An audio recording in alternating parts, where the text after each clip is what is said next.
This is Real News Media TV, coverage you can trust. Please like, share, subscribe, and hit the notification bell. Select all for daily news updates. Good morning, my Real News Media TV family. Thank you so much for tuning in this morning, and I'm wishing for everyone a wonderful and a productive day. And in the news this morning for August 1, 2023, 10 killed in road crashes last week, says RSU. 10 people, including 4 private motor car drivers and 3 motorcyclists, died as a result of motor vehicle crashes during the week ending Friday, July 28.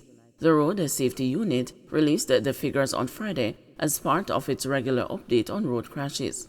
The statistics are revealed that up to July 28, a total of 230 people had been killed in 212 fatal crashes so far this year. The figures represent a 16% decrease in fatal crashes and a 20% decline in fatalities when compared to the corresponding period in 2022, the RSU said. It also indicated that the projection was for a 7% decrease in fatalities as at the second quarter of this year. Of concern for the RSU is that pedestrians account for 23% of the road users killed as of July 28, 2023. At the same time, motorcyclists account for 32%, private motor vehicle drivers account for 16%, and private motor vehicle passengers account for 7% of all road fatalities this year. The group of road users deemed most vulnerable, such as pedestrians, pedal cyclists, motorcyclists, and pillion riders, account for 65% combined of the road users killed on the nation's roads this year.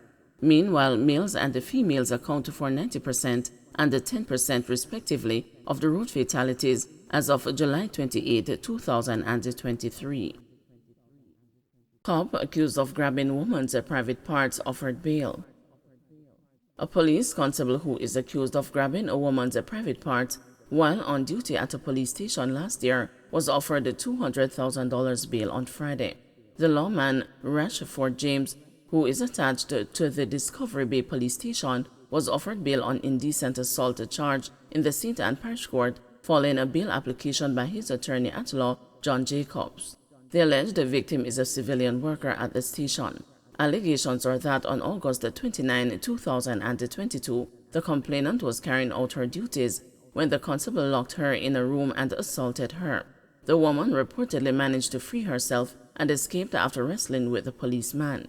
Prior to the alleged assault, the policeman is reported to have called out to the woman while pointing to his male member and telling her to look at what she had caused.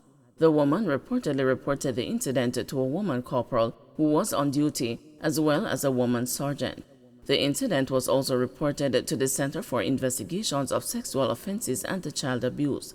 James was arrested and charged following a ruling from the Office of the Director of Public Prosecutions. He is scheduled to return to court on September 19.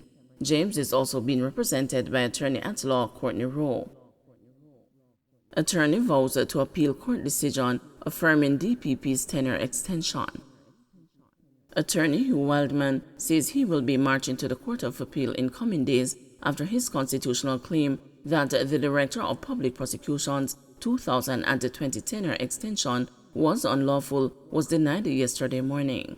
Justices Lorna Shelley Williams, Simone Wolf-Rees, and Andrea Pettigrew Collins found no merit in Mr. Wildman's submission, ruling that DPP Paula Llewellyn's 3-year extension is lawful. She was due to retire on September 21, 2020, at age 60.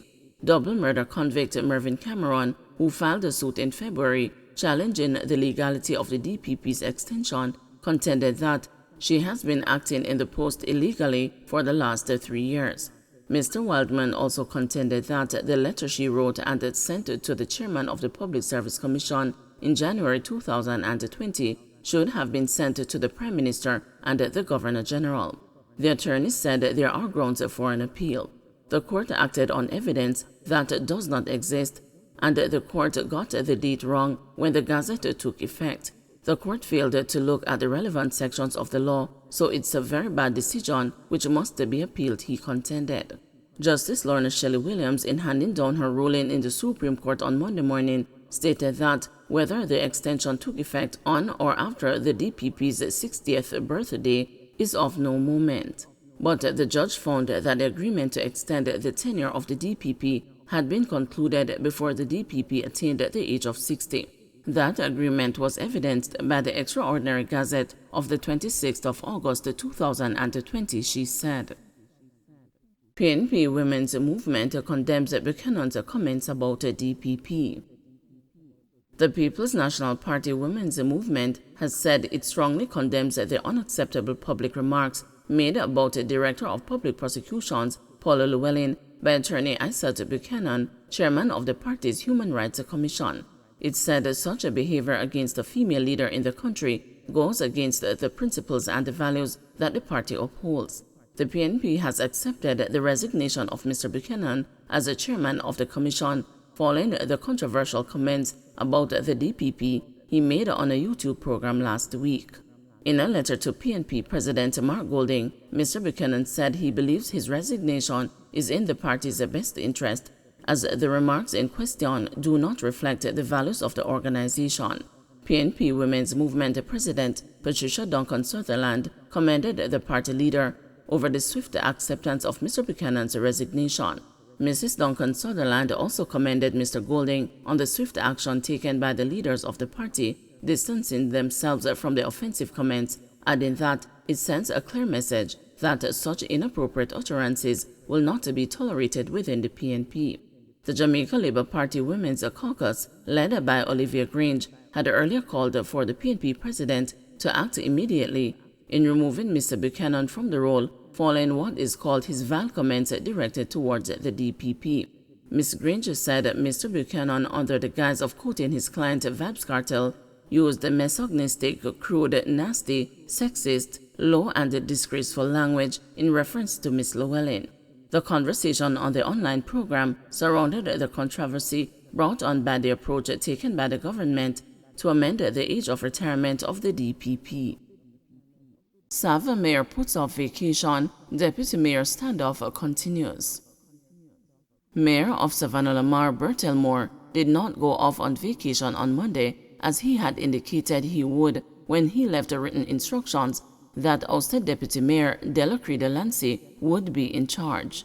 Meanwhile, both Delancey and Ian Miles, who was voted in as his replacement, were both at work, each still adamant that he is the Deputy Mayor.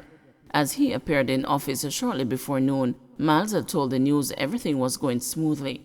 He worked from the office of the Deputy Mayor, which he laid claim to on Friday during a ribbon-cutting ceremony. I am the Deputy Mayor. What they are doing is plain politics. The injunction is not a legitimate document. It doesn't even have a date, Miles argued. However, Delancey, who is adamant that Miles was not illegitimately installed as there was no one in authority to administer the oath of office to him on July 13, said he too was at work. Yes, I am the Deputy Mayor.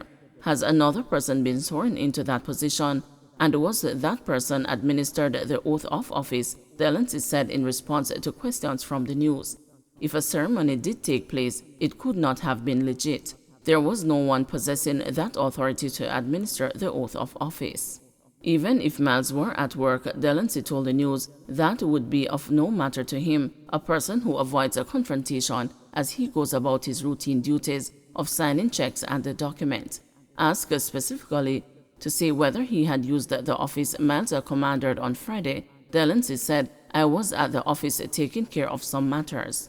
The next big move in the ongoing squabble is Friday's case in the Supreme Court, where an injunction has been filed to prevent Miles from becoming the Deputy Mayor. Moore is now expected to go on vacation next week. On Monday, asked if his presence in office meant he was not on vacation, the mayor cryptically told the news, put it that way. This has all stemmed from fighting within the opposition People's National Party that spilled over into a power struggle for control of the Westmoreland Municipal Corporation. Moore, who is councillor for the Negril Division, is a member of the PNP. Miles, who represents the Little London Division, was elected on a PNP ticket but is one of 3 councillors who resigned from the party to register their objection to Ian Hales representing the PNP in Westmoreland Western during the next general election. Moore had been expected to be the fourth resignation that day, but he did not join Miles Garfield James of the Sheffield Division and Lawton Mackenzie of the Greenhill Division at the press conference. With the resignations, the PNP now has 5 seats in the municipal corporation, the Jamaica Labour Party has 4, and the 3 councillors are independent. Don't forget to like, share, subscribe, and hit the notification bell. Select all for daily news updates.